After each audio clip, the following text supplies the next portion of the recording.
gera matyti tokius žmonės, kurie yra kartu ir su kuriais aš jaučiu tokį bendrumą.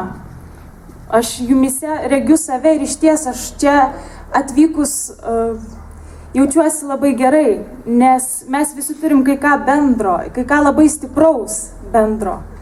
Turim daugiau mažiau panašią vertybinę prioritetų skalę.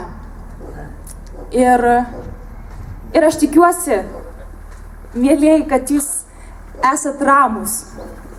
Giliai širdyje jūs esat ramūs.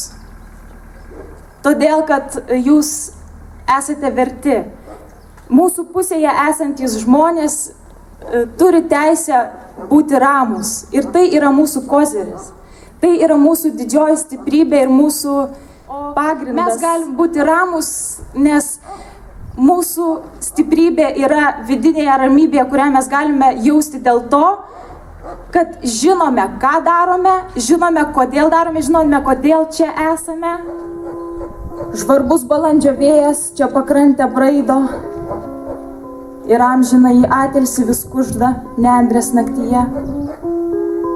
Už kančią teisingumo šaukėsi, sparnus išskleidęs, čia baltas angelas, be baimio tėvo nerami dvasia. Į juodą debesį pašiurpų saulė tąsyk leidos, krauju pasrūvus ošė marių nerami banga. Paskutiniu atodūsiu toli nuskrido aidas.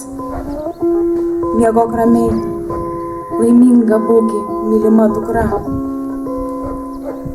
Tegul balandžio vėjas juodą neviltį išsklaido, tegul spalva alyvų puošęs marių nerami banga,